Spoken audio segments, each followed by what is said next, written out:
that to have someone who's actually gone through that.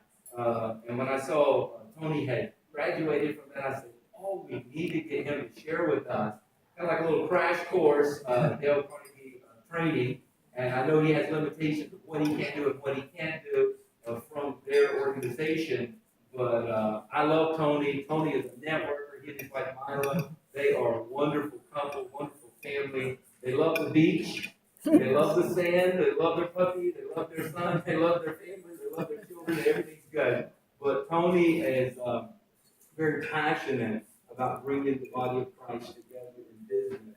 And I've been a supporter of the Shepherd's Guide, been a supporter of the Trusted Compass, still is.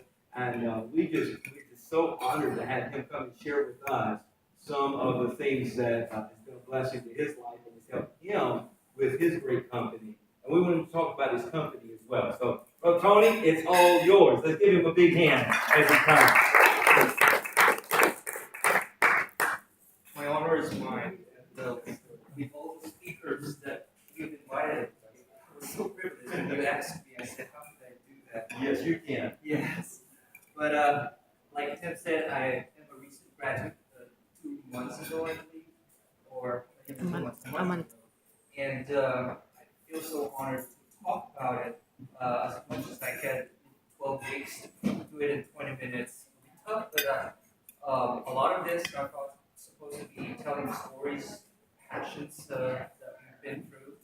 And so I'll try to incorporate that. But as I discussed the 30 principles, it's almost like a summary of also this book, How to Win Friends and Influence People, which actually I read it 25 years ago before I became a Christian.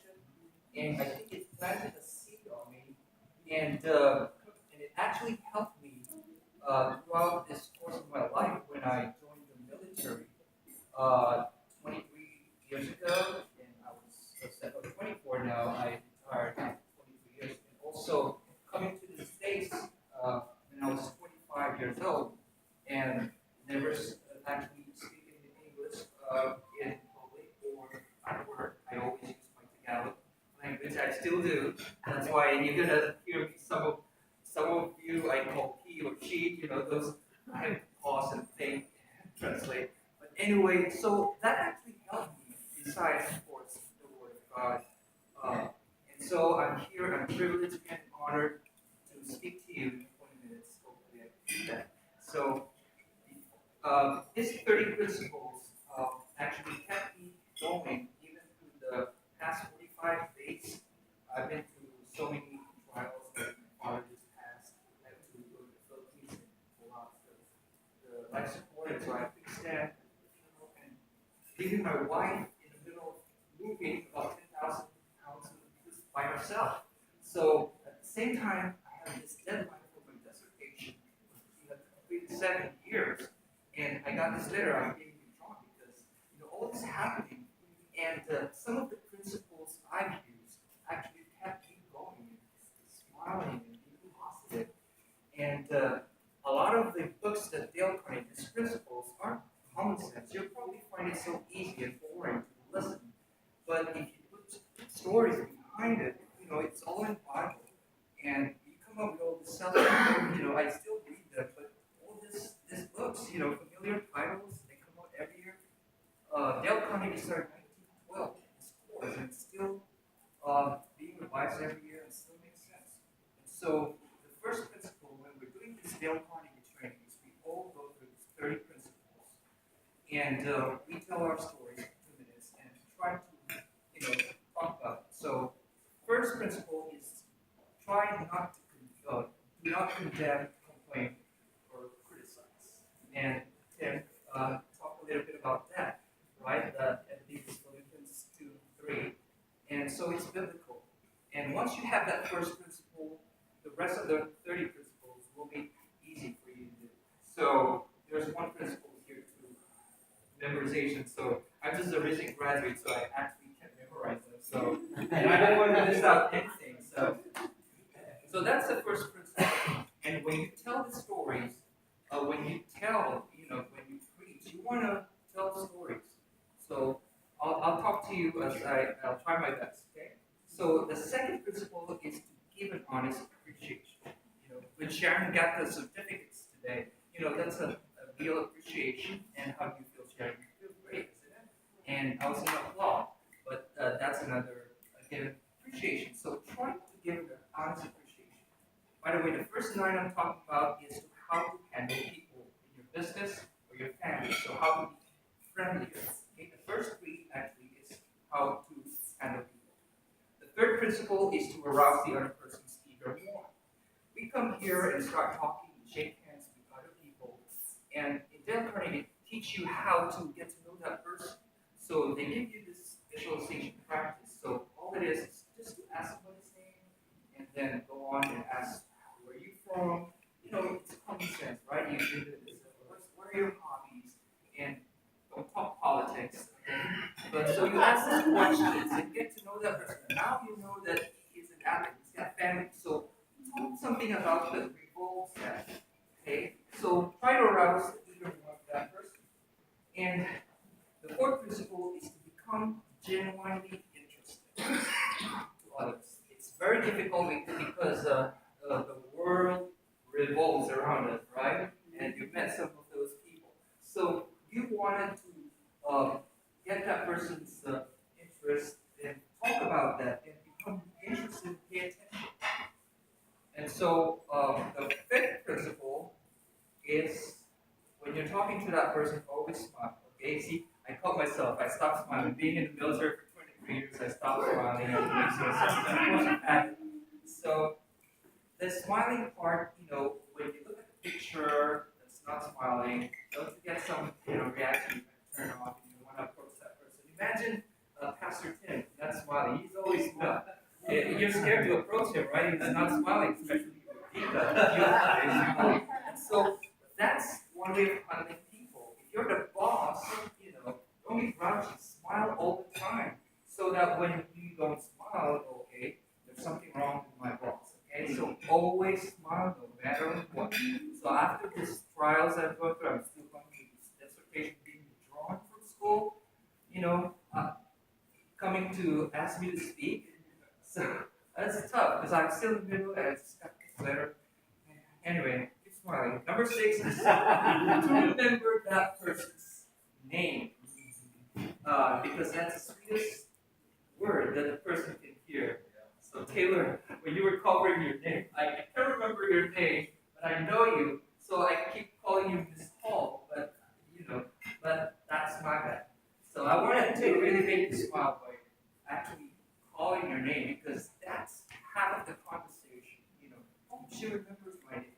And Dale Carnegie, I'll give you a 30-second quick course, is to, when you meet a person, try to visualize that person, AG-rated, we're Christian, okay? That person and associate them with something ridiculous, like maybe a Pastor Tim, okay? Imagine him doing this, okay, great. So you associate his face doing this, oh, that's Tim Tebow, because you follow football, okay? So the second time you meet him, it's Tim, right? The seventh principle is to be a good listener. When I'm speaking here, it's hard to really pay attention to talking and stuff. But when you listen, that makes a difference in conversation. Because that person, you getting to know them, the emotion, not just the words, you really pay attention. And remember, this is how to influence people. And if you know that person's emotion, you can tap into it and use that in order to influence. Correct? This eighth principle is to talk terms in other people's interests. Similar to the other one I talked about, but when you talk to a person, I am a businessman, I was in the military, so sometimes I talk military, and that's probably why I didn't get the job on the interview because it's still showing. But when I was having this interview with the Regent University, I didn't get the job or did you? It's because I got the feedback, and the feedback they told me is you are too military, you have the aura.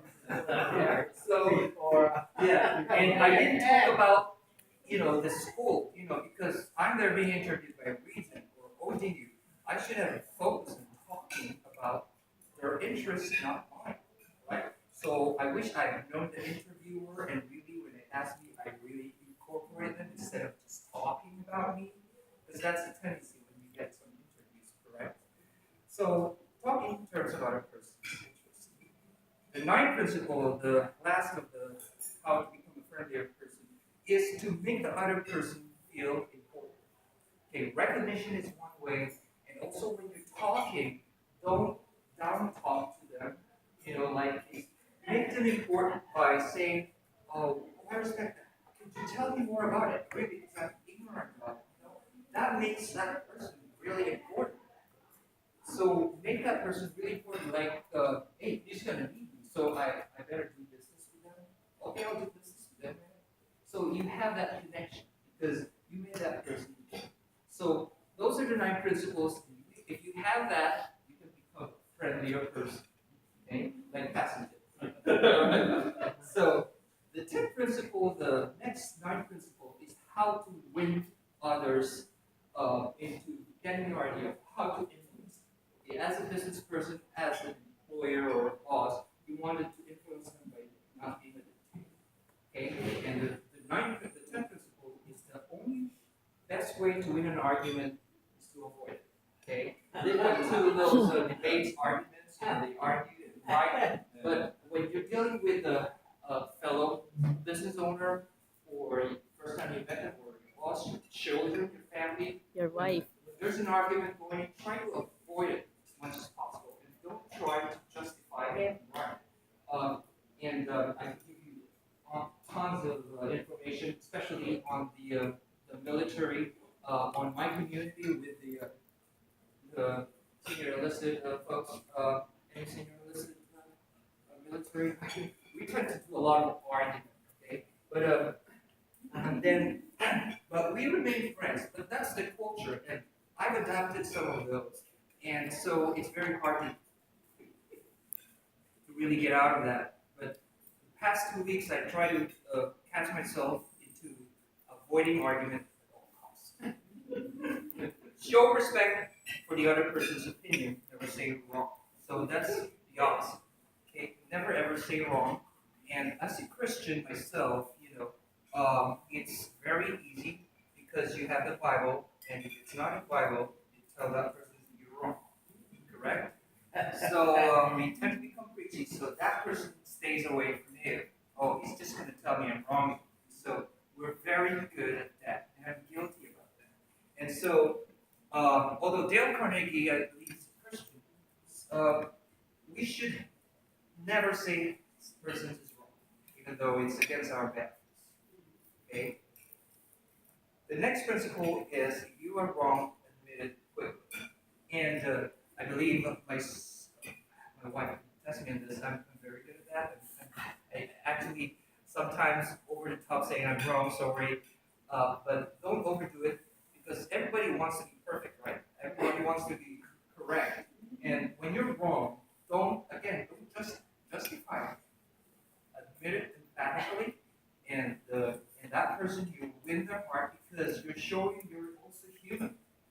You're transparent, and you make mistakes. And so if you don't apologize, you disconnect him because he's not human, he's a robot because he's always perfect. Okay, you don't want to come across like that. 13th principle is to begin in a friendly way.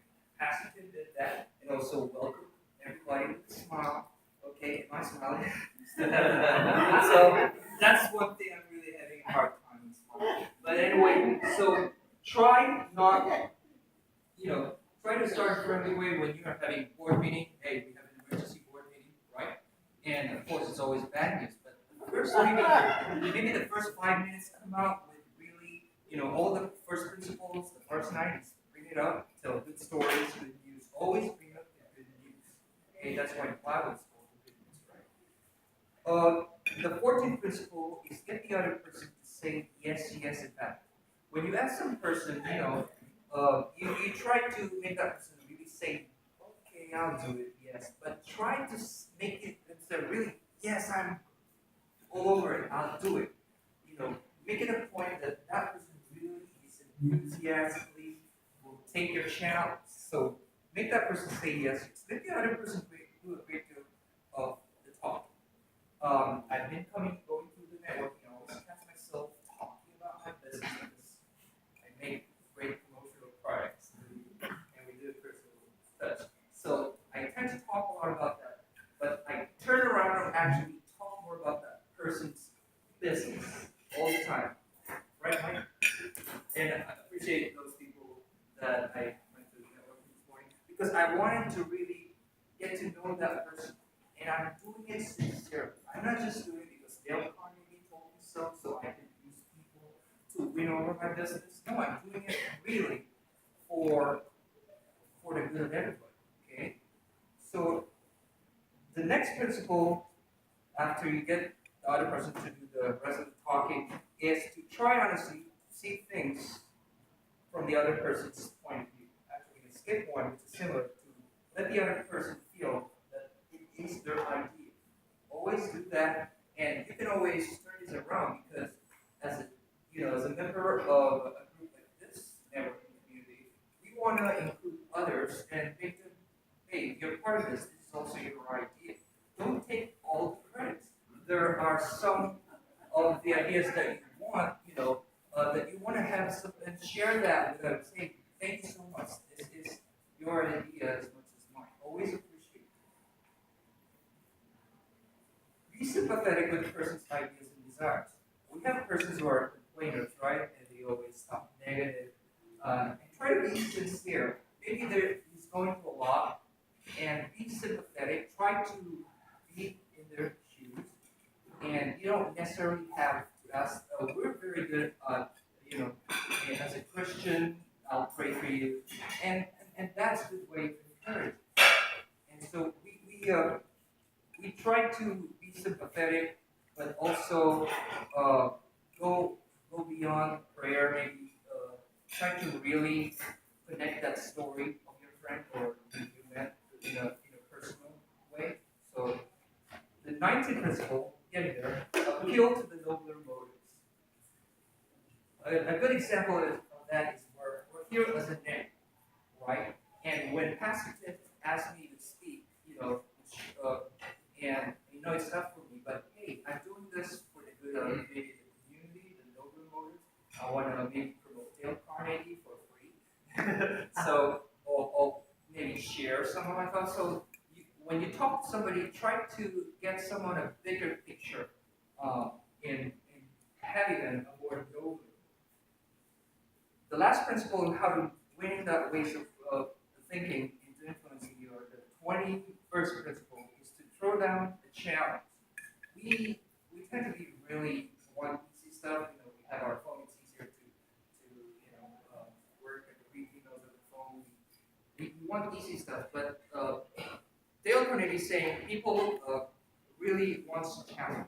They react to challenge, and if you talk to that person and hey, can you really do this? Something in that tone that would really challenge the person, and people like that, and they will come back to you and really have you. And do that with your kids. Throw them a challenge. So those principles, you can pretty much be a people person, but there are other principles. And the last 10 principles is becoming a leader, which is similar to those principles I've talked about. The 22nd principle is begin with praise and appreciation.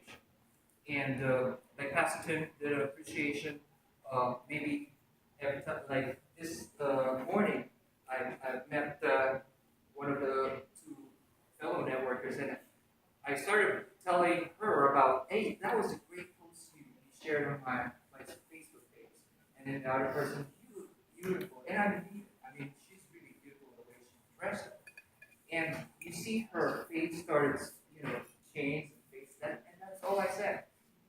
And it was sincere, okay? And that's the key.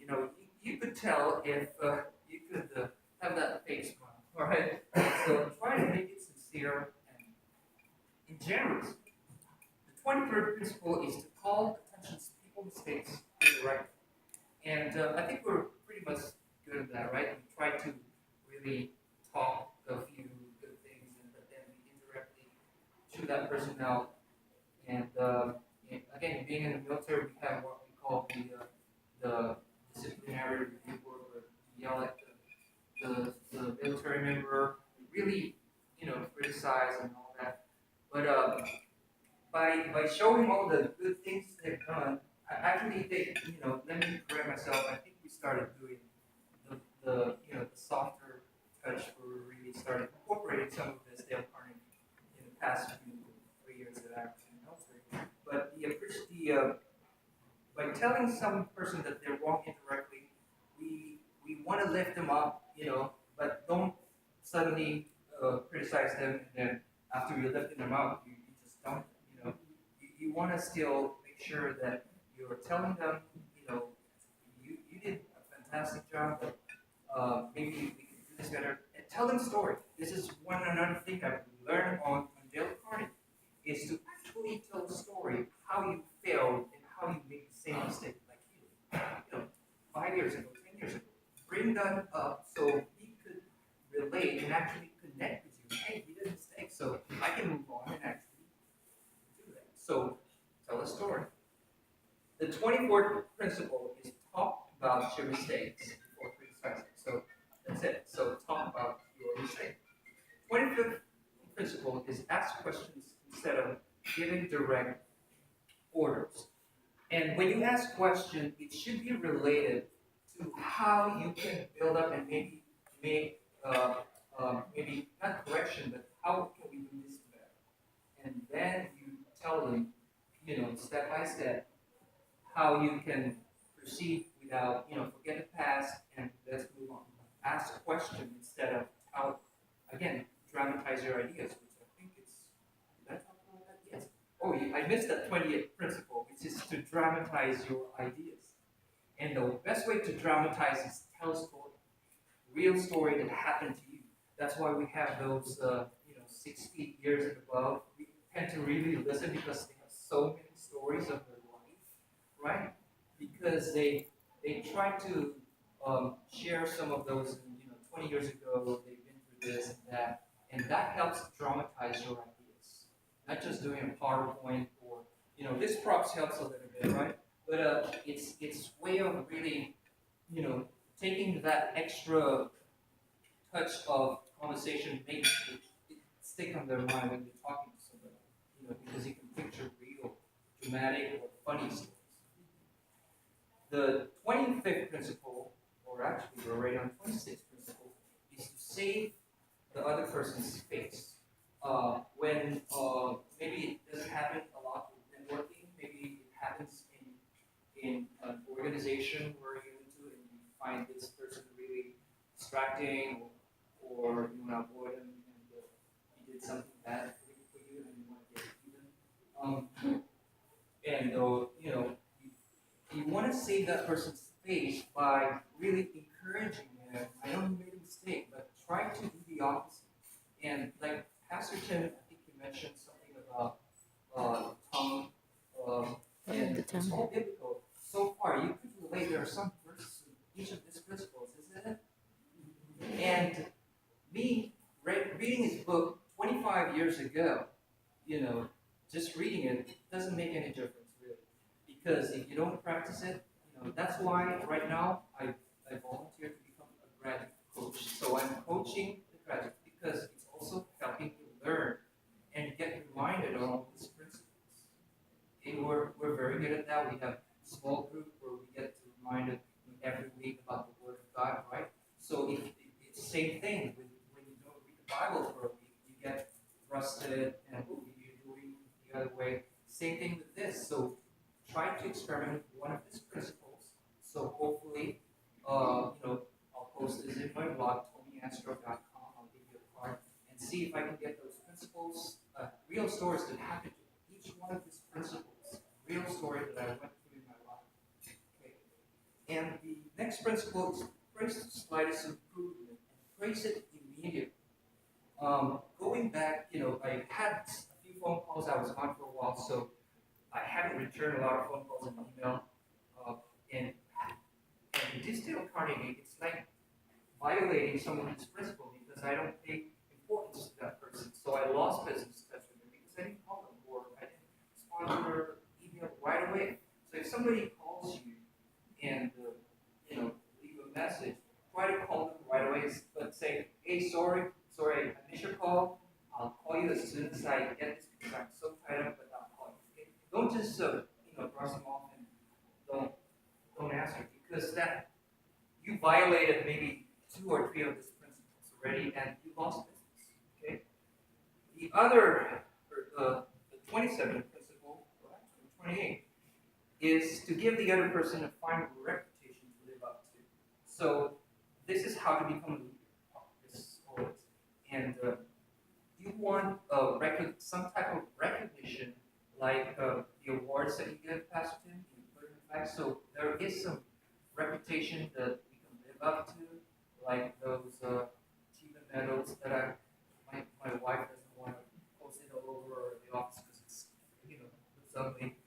But I want to brag them, because it means a lot to me. It was so looking back, because that made an impact. So same thing, when you give this recognition or award, 10 years later they'll go back, oh, you recognize me. So give something tangible besides all these principles and smile, maybe a plaque or an award, or maybe when you're speaking up here, recognize them. There are ways to recognize this, show sincere appreciation. The 29th principle is to use encouragement to make faults seem easy to correct. During the Dale Carnegie course, we have about 30 or 25. That's another thing. It's an expensive course, but I took my time and money because I really believe, and now that I paid that, I better use this or else, because now you're getting it for free, right? So, but maybe something like that would really help you encourage. And in this case, let me turn this around because that example is bad. But to make the quote seem easy to correct, during this Dale Carnegie course, we bring up all the stories, so we get to know each one already because they tell their life.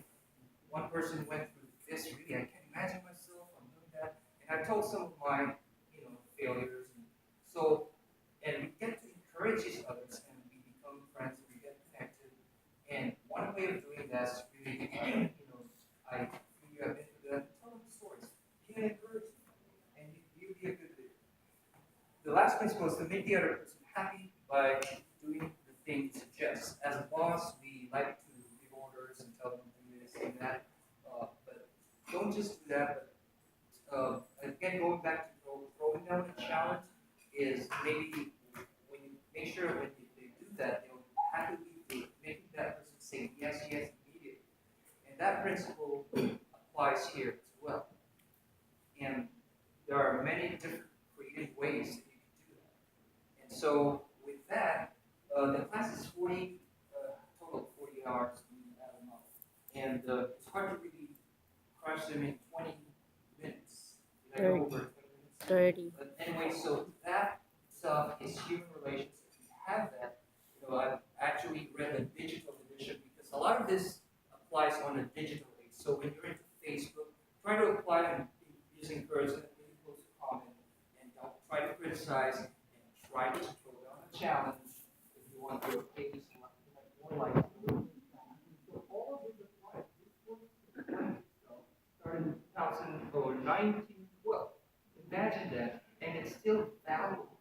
If you can go to the library and have the digital age, talk about how you can use it on Twitter, social media, networking, in church, especially as a Christian, looking at the other side, if you talk about this and do this without saying you're wrong, this could actually work, and it actually helped me as a Christian because I've seen a view without being preachy or, the verse are all true, but you get the language of people, so when you talk about this, they could relate.